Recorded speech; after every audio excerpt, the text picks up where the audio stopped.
তোহরাতুল লিস-সাইমি আনিল লাগবি war Rufus. রোজাদার ব্যক্তির রোজাকে অনর্থক অহেতুক কথা কাজ যেগুলো করে ফেলেছেন রোজা রেখে তিনি, এবং ছোটোখাটো গুনাহ যেগুলো হয়ে গেছে সেগুলো থেকে তার রোজাকে ফ্রেশ করার জন্য, পরিচ্ছন্ন করবার জন্য ফিতরার এই নির্দেশনা বা আয়োজন ইসলাম দিয়েছে। সো সেটা আমাদেরকে মাথায় রাখতে হবে। এই জন্য ফিতরা আদায় না করলে রোজার মধ্যে কিছুটা ত্রুটি তৈরি হলো। তবে হ্যাঁ, যার সামর্থ্য নাই তার জন্য ফিতরা দেওয়া তো আবশ্যক নয়, বিধায় তার জন্য এটা ত্রুটির কারণ হবে না ইনশাআল্লাহ তার রোজার জন্য। মহিবুর রহমান আপনি লিখেছেন, সাদাকাতুল ফিতরের তাৎপর্য গুরুত্ব সম্পর্কে জানতে চাই। দেখুন, সাদাকাতুল ফিতর এটি রমাদানের সর্বশেষ আমল। এই আমলের মাধ্যমে রমাদানকে আমরা বিদায় জানিয়ে থাকি। সাদাকাতুল ফিতর এটি দিতে হয় সূর্য যখন রমাদানের শেষ দিনে অস্তমিত হয় তখন থেকে নিয়ে যখন আমরা শাওয়ালের চাঁদ দেখি, সেই চাঁদ দেখা থেকে নিয়ে ঈদের নামাজ শুরু হওয়ার আগ পর্যন্ত এই সময়টুকুর মধ্যে সাদকাতুল ফিতর আদায় করতে হয়। অর্থাৎ রমজানের শেষ দিনই এবং শাওয়ালের চাঁদ দেখা যাওয়ার পর সন্ধ্যা থেকে নিয়ে সকালে ঈদের নামাজ শুরুর আগ পর্যন্ত এই পুরো সময়টার মধ্যে যদি এত অল্প সময়ের মধ্যে গরিব অভাবী মানুষের কাছে সাদকাতুল ফিতর পৌঁছানোটা কঠিন হয়, তাহলে সেক্ষেত্রে দু একদিন আগেও সেটি দেওয়া যেতে পারে। সাদকাতুল ফিতর এর তাৎপর্য কি? তাৎপর্য হলো যে আল্লাহ রাব্বুল আলামিন গোটা পৃথিবীর সমস্ত মানুষগুলো, বিশেষ করে অভাবী মানুষগুলো, তারাও যেন খাবার পান, তাদের যেন খাদ্যের ব্যবস্থা থাকে, অন্তত ঈদের দিনে যেন খাদ্যের জন্য কারো কষ্ট করতে না হয়। সেজন্য ইসলামের এই খাদ্য বিতরণ কর্মসূচির অংশ হিসাবে সাদকাতুল ফিতর আমাদেরকে দেওয়া হয়েছে। নবী করিম সাল্লাল্লাহু আলাইহি ওয়াসাল্লাম সাদকাতুল ফিতর সম্পর্কে, বা যেটাকে যাকাতুল ফিতর বলা হয়েছে, এই যাকাতুল ফিতর, সাদকাতুল ফিতর বা ফিতরা যে নামেই বলে না কেন, এ সম্পর্কে তিনি বলেছেন এটা তোহরাতুল লিস-সাইমি ওয়া তু'মাতুল লিল মাসাকিন। এটা হলো মিসকিনদের জন্য খাদ্য দান কর্মসূচির অংশ।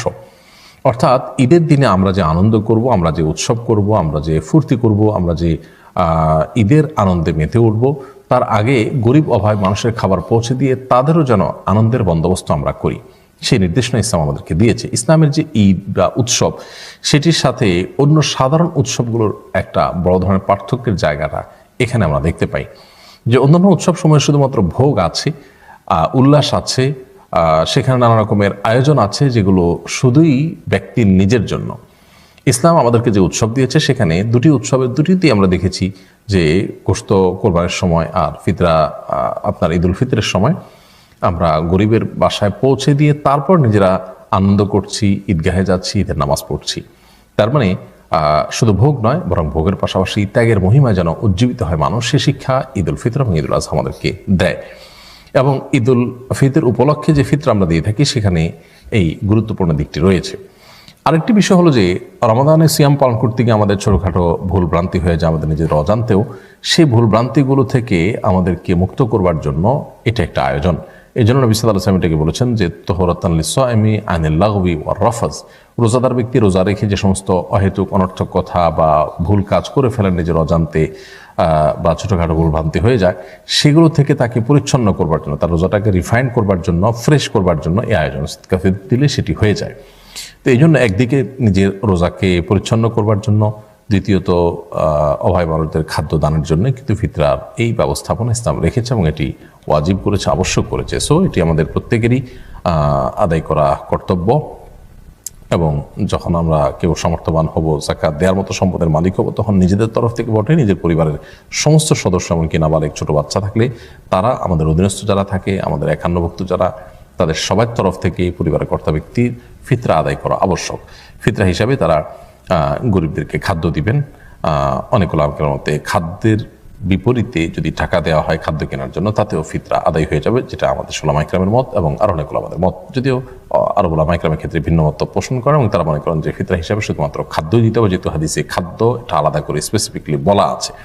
তো নবী সাল্লাল্লাহু আলাইহি ওয়াসাল্লামের যুগে মূলত টাকা পয়সার লেনদেন, কারেন্সির লেনদেন এরকম হতো না আজকাল যেরকম হয়। তখন মানুষ খাদ্য বা আসবাবপত্র, বিনিময় আসবাবপত্রের লেনদেনটা বেশি করতো।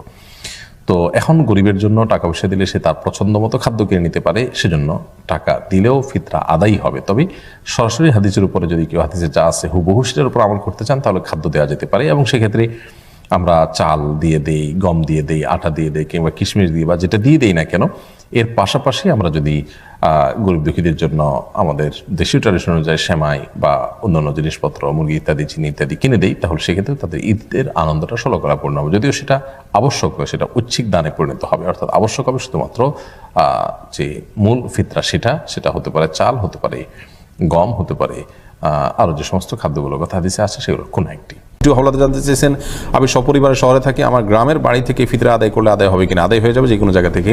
আর্থিক ইবাদত করতে বা যে ইবাদতগুলো অর্থ সংশ্লিষ্ট সেগুলো আপনি কোত্থেকে করবেন, কোথায় করবেন সেটি মূল বিষয় না। তবে আপনি যেখানে আছেন সেখানে যদি গরিব অভাবী থাকে সেখানে দেওয়া উত্তম, না হলে অন্য জায়গায় অভাবী থাকলে সেখানে দিলেও আদায় হবে, কোনো অসুবিধা নেই। প্রবাস থেকে বাংলাদেশে ফিতরা দিলে কোন দেশে হিসাবে দিতে হবে? আপনি প্রবাস থেকে যদি বাংলাদেশে ফিতরা দেন তাহলে আপনার প্রবাসে যে দেশে আপনি আছেন সেই দেশে আপনার ফিতরার সমপরিমাণ চাল যেটা আপনি দিতেন সেটা বাংলাদেশে কিনে আপনি ওইটা দিয়ে দিবেন। অর্থাৎ ধরুন আপনার ওখানে ফিতরা সমপরিমাণ চাল কিনতে যে পরিমাণ টাকার প্রয়োজন হয়, বাংলাদেশে সেই টাকা দিয়ে আর অনেক বেশি চাল পাওয়া যাবে, তাহলে সেই টাকাটা আপনি দিবেন। তাছাড়া ফিতরা বাড়িয়ে দিলে কোনো অসুবিধা নেই। যদিও এর ভিন্ন মতো আছে যে বাংলাদেশে আপনি যখন ফিতরা দিবেন তখন বাংলাদেশের হোক আর পৃথিবীর যেখানে হোক আপনি এখানকার ফিতরার যে সমপরিমাণ খাদ্য সেই পরিমাণ খাদ্য দিলে আদায় হয়ে যাবে। তারপরেও সতর্কতার জন্য আপনি যেখানে আছেন সেখানকার যে খাদ্য আপনি দিতেন সেটার যে মূল্যমান, সেটা মূল্যমান দিয়ে বাংলাদেশে খাদ্য কিনে দিলেন বা বাংলাদেশে সেটা গরিবকে আদায় করলেন, যার পরিমাণ অনেক বেশি হতে পারে। মফিদুল মাস্টার জানতে চেয়েছেন, যারা রোজা রাখে না তাদের কি ফিতরা দিতে শরীয়তে নিষেধ আছে কি না? না, যদি কেউ মুসলমান কিন্তু রোজা রাখেন না অসুস্থতার কারণে কিংবা অবহেলার কারণে, ফিতরা বা জাকাতুল ফিতির তাদেরকে দেওয়া যাবে না এমন কোনো কথা নেই। তারা পাপিষ্ঠ মুসলমান, তাদেরকে ফিতরা দিয়ে যদি বরং একটু নসিহত করা যায়, একটু বোঝানো যায়, রোজার গুরুত্ব বোঝানো যায়, তো বরং সেটি আরও উত্তম হতে পারে।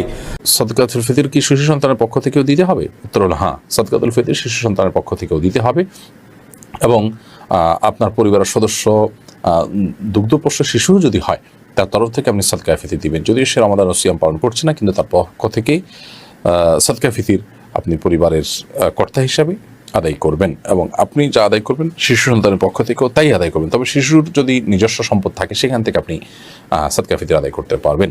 ফিতরা আদায়ের পদ্ধতি কি? ফিতরা আমরা কি নগদ টাকা দিয়ে দিব নাকি খাবার দিয়ে দিব, এটা নিয়ে দুটি মত রয়েছে। অনেক উলামা ইকরাম মনে করেন যে ফিতরা এটি খাদ্য দিয়ে দেওয়া উচিত, যেহেতু নবী সাল্লাল্লাহু আলাইহি ওয়াসাল্লাম বলেছেন তু'মাতাল লিল মাসাকিন, ফিতরা ব্যবস্থাপনাটাই হলো খাদ্য ব্যবস্থাপনার অংশ। গরিবকে খাদ্য দেওয়ার জন্য নবী সাল্লাল্লাহু আলাইহি ওয়াসাল্লাম ফিতরা চালু করেছেন, বিদায় খাদ্য দেওয়াটাই সরাসরি উত্তম। তাছাড়া নবী সাল্লাল্লাহু আলাইহি ওয়াসাল্লাম নিজে খাদ্য দিয়েছেন। আবার অনেক উলামা ইকরাম, আমাদের দেশের মূলধারা উলামা ইকরাম যেমন আছেন, হানাফি মাযহাবের উলামা ইকরাম এবং অন্যান্য মাযহাবেরও অনেক উলামা ইকরামের মতে নগদ টাকা দিলে সেটিতেও ফিতরা আদায় হবে, বরং সেটিকে উত্তম বলেছেন। এই জন্য যে গরিব অভাবী মানুষ তার প্রয়োজনীয় খাবারটা তিনি কালেক্ট করবেন। হয়তো আমি চাউল দিচ্ছি, তার বাসায় চিনির প্রয়োজন বা অন্য কোনোটার প্রয়োজন, তখন তিনি তার প্রয়োজনটা সুবিধা অনুযায়ী কিনতে পারবেন। সেই জায়গা থেকে খাদ্যের যে মূল্য সেটা দিলেও পরিশোধ হবে।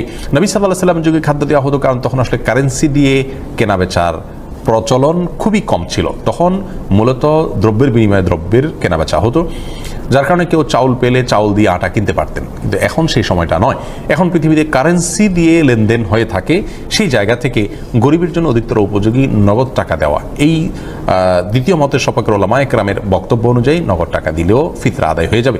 আমরা যেটি বলবো তা হলো, যদি আপনি সরাসরি কোনো গরিবের কোন খাদ্যটা প্রয়োজন জেনে, ধরুন আপনি ঈদের দিন উপলক্ষে তার বাসার জন্য সেমাই, চিনি, মুরগি, চাউল ইত্যাদি কিনে আপনি দিতে পারেন, যার যার এবিলিটি অনুযায়ী প্রিন্সিপাল ফুড যদি দিতে পারেন, প্রধান খাদ্য দিতে পারেন, তাহলে সেটা হবে সরাসরি সুন্নাহর উপরে আমল করা।